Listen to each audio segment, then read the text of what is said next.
Dire non n'est pas un rejet.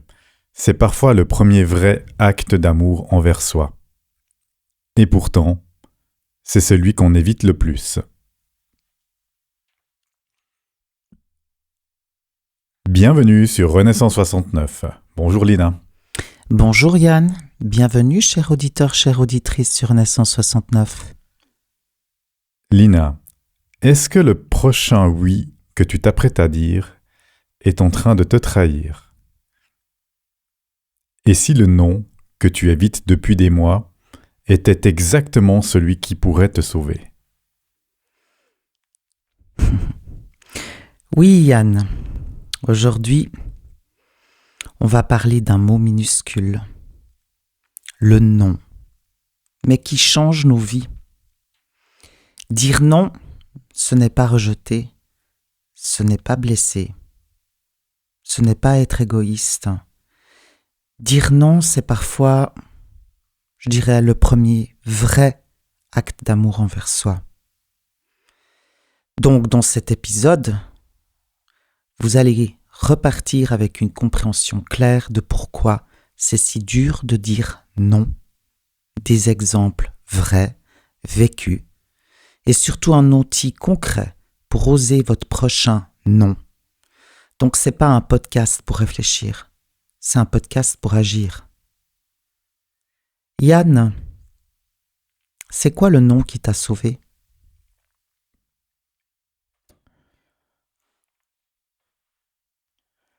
Bonne question. On m'avait un jour proposé une promotion en entreprise. Donc a priori, quelque chose de valorisant. Quelque chose où on promettait plus de reconnaissance, plus de responsabilité, plus de salaire. Donc finalement, quelque chose de parfait au premier abord. Et malgré ça, j'ai dit non. Non parce que je sentais que j'allais aller vers un désalignement avec de qui je suis, avec moi-même. Parce que ce que je faisais à ce moment-là me convenait relativement bien. Et je sais que j'avais dû quand même faire certaines choses pour que l'environnement et les choses se passent comme elles se passaient à ce moment-là, donc de manière positive. C'était pas tombé du ciel. Et en même temps, on me proposait autre chose, dans quelque chose où je n'avais plus aucune maîtrise et je savais vers quoi je voulais aller. Donc j'avais déjà un poste à responsabilité, mais on m'en proposait encore plus. Mais surtout dans une autre dimension, dans une sphère qui était plus politisée. Donc c'était en entreprise, à partir d'une certaine taille d'entreprise, il y a des choses qui deviennent vite très politiques et des postes qui sont exposés politiquement. Donc on parle de politique interne bien sûr, mais l'effet il est, on va dire, très très proche à une politique externe aussi. Donc c'est-à-dire que c'est pas dit qu'on en ressorte forcément indemne. Et j'ai palpé ce risque à ce moment-là. J'ai quelque chose une lumière dans ma tête qui s'est allumée, rouge, clignotante. Et j'ai dit non, il faut pas que tu fasses ça. Malgré que ça pouvait être tentant parce que on parlait dans le précédent podcast de puissance, de pouvoir. Et en réalité, on proposait plus de pouvoir alors que j'avais déjà une certaine puissance dans cet environnement. Donc sans m'exposer, j'avais déjà un moyen d'action, d'agir, d'impacter positivement des gens, des projets. Et je me suis dit, finalement, ça me convient très bien comme ça. Et j'ai pas besoin d'être affiché encore plus en avant. Et c'était un non que je ne regrette absolument pas aujourd'hui. Intéressant. Alors, me concernant, ça avait rien d'autant spectaculaire, mais c'était un non intérieur. Un non de refus de continuer à vivre une vie qui me ressemblait plus du tout, où je me respectais pas en étant trop gentil, toujours le trop, et en voulant arranger tout le monde. Et aujourd'hui, je dis non à quasi tout.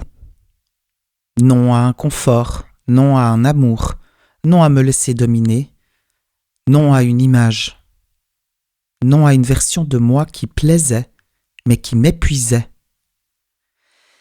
Et vous savez quoi? À chaque non, j'ai vraiment l'impression de récupérer un morceau de moi-même. J'ai juste en fait arrêté d'alimenter quelque chose qui me vidait, qui m'épuisait. Et ce silence, ce retrait de quasi 2 ans, c'était mon non à moi. Et en fait, c'est vrai que c'est dur. Parce que, au final, on nous a pas appris à dire non. Parce que dire non, c'est décevoir. D'ailleurs, avec Yann, on va mettre une application interne, plaire à tout prix. Et dès que tu vas dire non, boum, tu auras un sentiment de culpabilité. Non, mais je rigole, allez. Mais bon, on sait jamais, on est assez fou pour le faire. Le vrai danger, c'est pas de décevoir les autres. Vous devez comprendre que c'est vraiment le fait de s'abandonner soi-même. Dire oui quand votre corps hurle non, ça, c'est une trahison silencieuse et c'est une trahison que vous faites à vous-même.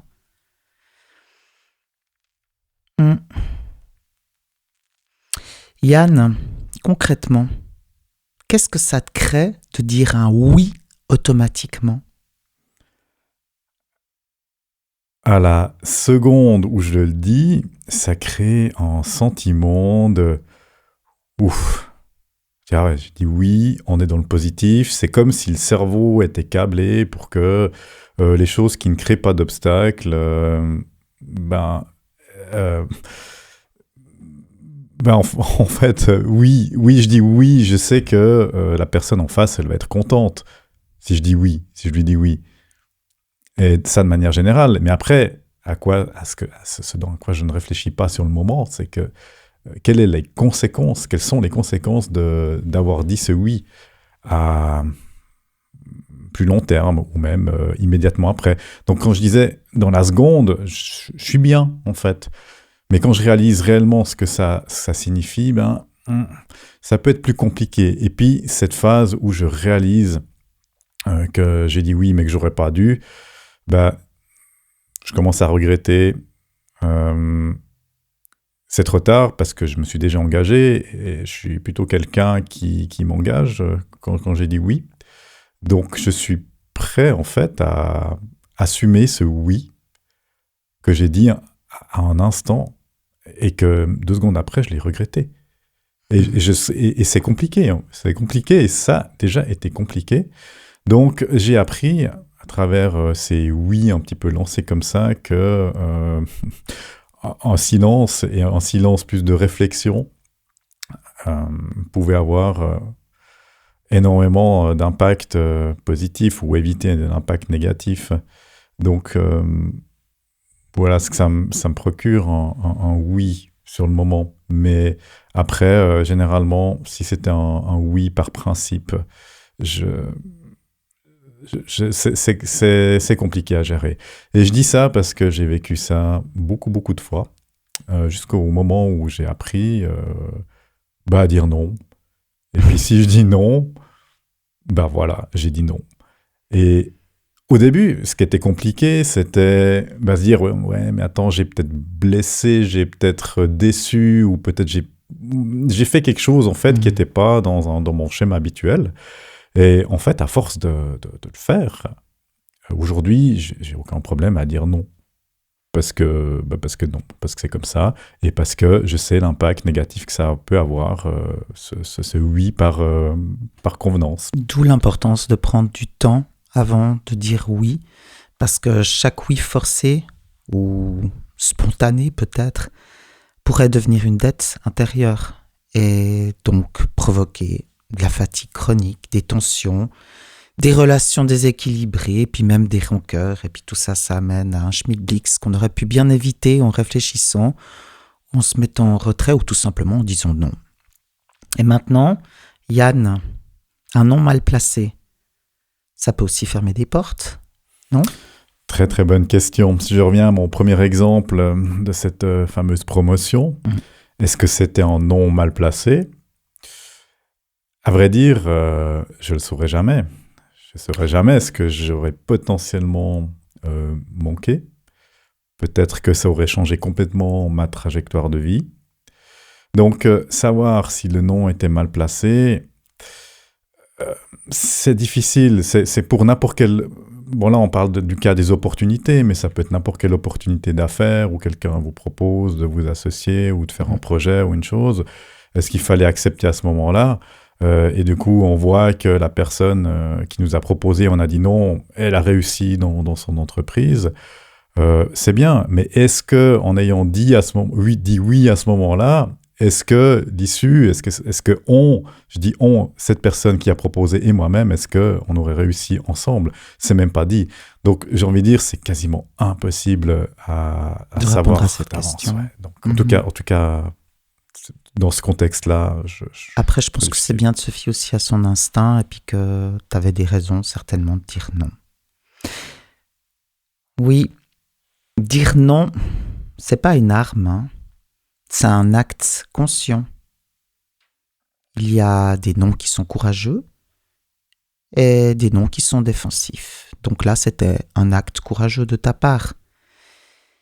Le non aligné est calme, le non défensif est agressif. Donc, tu es un être calme. À mon avis, tu as pris une bonne décision. Maintenant, des outils. Comment apprendre à dire non? Je pense qu'il y a tout simplement l'écoute corporelle. Il faut apprendre à écouter son corps. Si vous sentez des tensions, des fatigues, c'est souvent un non qui est ignoré.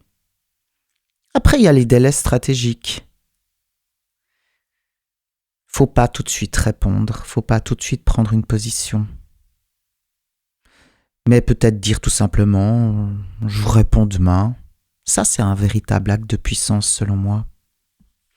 Ou une simple phrase « non, ça ne me convient pas ». Comme ça, il n'y a pas besoin de mettre plein d'excuses qui sont interminables et puis qui vous prennent la tête.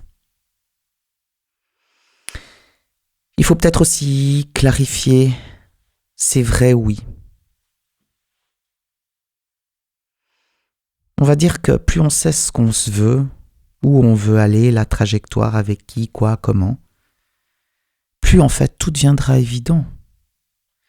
Il faut aussi peut-être assumer l'inconfort. Car c'est clair que dire non, ça crée des malaises. Mais ce malaise, il est temporaire. Et puis au final, c'est quoi qui est plus important, un malaise temporaire ou la trahison de soi qui va durer des années? Je pense que la réponse, vous l'avez. Et puis je dis encore qu'on peut tout dire, on peut tout faire dans la vie, il y a la manière de le faire. Donc, en résumé, le non, c'est pas une fermeture, c'est une porte qui s'ouvre vers vous. Un refus, il peut être vu comme une naissance, une renaissance d'ailleurs. Un stop peut être un départ. Chaque non aligné est un oui à votre intégrité. Et l'essentiel peut-être de cet épisode à retenir, c'est que dire non, c'est pas un rejet, c'est simplement un acte de respect envers vous. Et peut-être la petite question qui pourrait porter à réflexion, c'est à quoi est-ce que je suis en train finalement de dire oui, alors que tout en moi me dit de dire non. Un outil concret. Vous pouvez l'appliquer chaque semaine, encore une fois de plus, des micro-actions. Journalières, hebdomadaires, mensuelles. Mais bon, là, on va partir sur la semaine. Allez, sur la règle des 24 heures.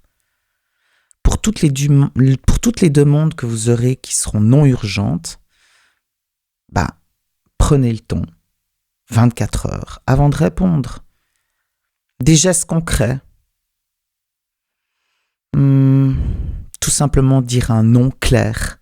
Cette semaine, un seul, mais un petit. Chaque non aligné est un oui à votre intégrité. Et maintenant, prenez 5 minutes aujourd'hui. Notez les 3 noms que vous n'avez jamais osé dire.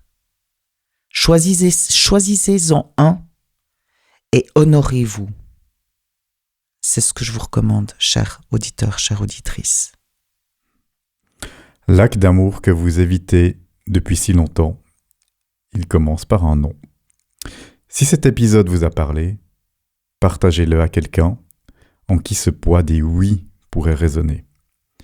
Suivez Renaissance 69 sur Spotify, Apple Podcast et YouTube. Retrouvez-nous aussi sur LinkedIn et sur notre site renaissance69.com. Merci et à très bientôt. À très bientôt, chers auditeurs, chères auditrices.